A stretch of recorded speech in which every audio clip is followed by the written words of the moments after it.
সংস্কার, বিচার ও নির্বাচন নিয়ে অন্তর্বর্তী সরকার জনআকাঙ্ক্ষার প্রতিফলন ঘটাতে পারেনি।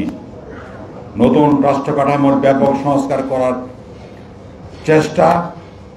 চেষ্টায় নিজস্ব দর্শন বাস্তবায়ন করতে গিয়ে ঐকমত্য কমিশন ও রাজনৈতিক দলগুলোর সংলাপ অব্যাহত থাকলেও মৌলিক সংস্কার ইস্যুতে রাজনৈতিক দলগুলো একে অপরের বিরুদ্ধে বিরোধিতায় লিপ্ত হয়েছে।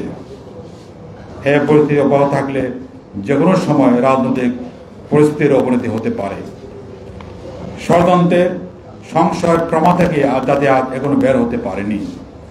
ফ্যাসিস্ট প্রতিশক্তির নানামুখী ষড়যন্ত্র প্রতিনিয়ত চলছে। ফ্যাসিস্ট বিরোধী রাজনৈতিক দলের সমর্থন থাকার পরও সরকার বিচারকে এখনো দৃশ্যমান করতে পারেনি। তেমনি প্রশাসনিক ঘাপটি মেরে বসে থাকা ফ্যাসিস্টদের দোষরদের বিচারের আওতা আনতে পারেনি। প্রতিবেশী দেশ অনৈতিকভাবে কেবল খুনি শেখ হাসিনা তার দলগুলোকে আশ্রয় দেয়নি, বাংলাদেশের বিরুদ্ধেও নানা ষড়যন্ত্রে প্রত্যক্ষ মদত যোগাচ্ছে। আওয়ামী লীগ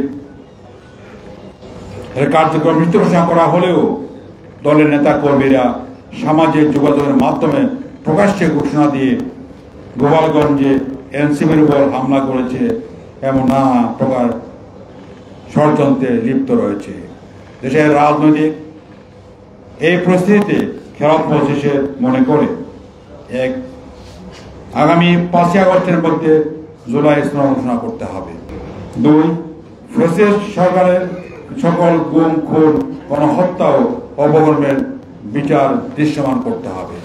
দ্রুততম সময়ের মধ্যে মৌলিক প্রয়োজনীয় সংস্কার সম্পন্ন করে 15 ফেব্রুয়ারি 2026-এর মধ্যে ত্রয়োদশ জাতীয় সংসদ নির্বাচনের সুনির্দিষ্ট তারিখ ঘোষণা করতে হবে। অবাধ, নিরপেক্ষ, সুষ্ঠু নির্বাচনের জন্য লেভেল প্লেইং ফিল্ড নিশ্চিত করতে হবে। 4. বাংলাদেশের জনগণ প্রতিশোধ সরকারের পুনরুত্থান চায় না। সেক্ষেত্রে ফ্যাসিবাদ বিরোধী সকল রাজনৈতিক দলকে ঐক্যবদ্ধ দায়িত্বের ভূমিকা পালন করার আহ্বান জানাচ্ছি।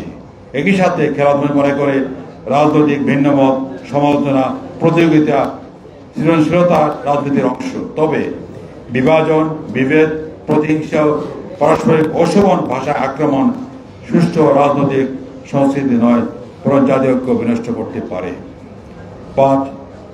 বাংলাদেশের রাজনীতি ইসলামী শক্তির ভূমিকা পালনের লক্ষ্যে ইসলামী দল মস্তক সময়ের ঐক্যের উপর সবিশেষ গুরুত্ব দিয়ে আসন্ন জাতীয় সংসদ নির্বাচনে প্রতিটি আসনের বিপরীতে একজন মাত্র প্রার্থী দেওয়ার প্রচেষ্টা অব্যাহত রাখার দৃঢ় সংকল্প ঘোষণা করছে।